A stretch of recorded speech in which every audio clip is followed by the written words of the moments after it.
வணக்கம் ரிஷி டிவி நண்பர்களே. இன்னைக்கு நம்ம பார்க்க போகிற தொகுதி எதுன்னு பார்த்தீங்கன்னா பெரியகுளம் சட்டமன்ற தொகுதி. இந்த தொகுதி எந்த கட்சி கொடுத்துருக்காங்க பார்த்தீங்கன்னா திருமாவளவன் அவர்களுக்கு இந்த தொகுதியை ஒதுக்கியிருக்காங்க. நம்ம கூட பெரியகுளம் தொகுதியை சேர்ந்தவர் இருக்காரு. அவருடைய வெற்றி வாய்ப்புகள் எப்படி இருக்குன்னு கேட்டு தெரிஞ்சுக்கலாம். வணக்கம்ண்ணா. வணக்கம் வணக்கம். அண்ணா நம்ம பேருண்ணா? திருமா பாண்டி. ஆமா, தென்கரை கல்லுப்பட்டியில நான் வசிக்கிறேன். கட்சியில எதுவும் பொறுப்புல இருக்கீங்களாண்ணா? கட்சியில நான் மாநில பொறுப்பு, தொழிலாளர் விடுதலை முன்னணியில மாநில துணை பொதுச் செயலாளர். சரிங்க, ஓகேங்கண்ணா. அந்த தொகுதியோட வெற்றி வாய்ப்பு எப்படி இருக்குங்கண்ணா? வெற்றி வாய்ப்பு வந்து பிரகாசமா இருக்கு சார்.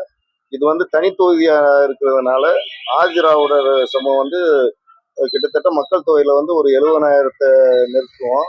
அதே மாதிரி இஸ்லாமியர் வந்து அதிக ஓட்டு 2வது இடத்துல இருக்காங்க. சரி.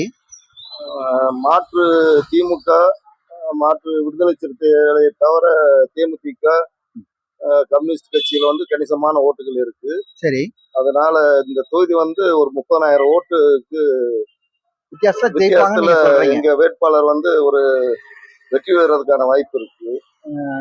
ஏற்கனவே இப்போ வந்து சிட்டிங் எம்எல்ஏக்கு தான் தொகுதி கொடுத்துருக்காங்க. திரும்பி அவரோட வெற்றி வாய்ப்பு எப்படி இருக்கும்னு நினைக்கிறீங்க? அவருக்கு அந்த சிட்டிங் எம்எல்ஏ வந்து திமுகவுல தான் இப்ப சிட்டிங். ஆமா ஆமா ஆமா, அவருக்கு தானே கதிர்காமுக்கு தானே கொடுத்துருக்காங்க. கதிர்காம வந்து முன்னாள் எம்எல்ஏ. சரி.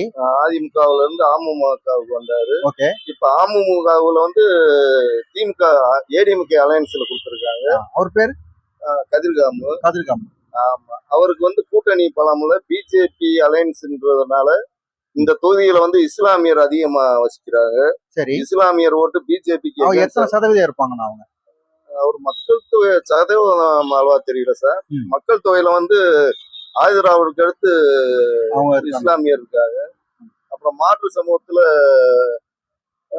கட்சி சார்ந்த இருக்காங்க. அதனால அவர்களுடைய ஓட்டு வந்து திமுக கூட்டணியில வந்து விடுதலை சிறுத்தைகளுக்கு வாய்ப்பு. டிவிக்கு வந்து இப்ப நிறைய பெரிய லெவல்ல பேசப்படுறது, அவர் எங்க போனாலும் கூட்டம் ஜாஸ்தியா இருக்கு. அவருடைய ஓட்டு வங்கி உங்களை பாதிக்குமா? திமுக கூட்டணியை பாதிக்காது, எல்லா கட்சியிலுமே பாதிக்கும். இளைஞர்கள் பூரா முற்போக்கு சிந்தனையாளர் இளைஞர்கள் வந்து டிவிகேவுக்கு ஓட்டு போறதுக்கு வாய்ப்பு இருக்கு. ஆனா கணிசமான ஓட்டு விழுகாது, ஒரு ஆவரேஜ் ஓட்டு அவர் வாங்குறதுக்கு வாய்ப்பு இருக்கு. சரி, ஓகே. இப்போ உங்களுடைய கருத்து கணிப்பு உங்களுடைய கட்சி சார்பா ஜெயிக்கிறாங்கன்னு நீங்க சொல்றீங்க.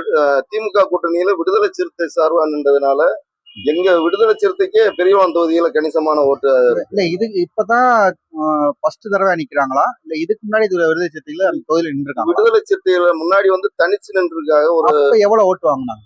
கிட்டத்தட்ட ஒரு ஞாபகம்னா 6,000 ஓட்டு தனிச்சு நின்றப்போ வாங்கினாரு. இப்ப வந்து திமுக கூட்டணி வந்து பலமான கூட்டணி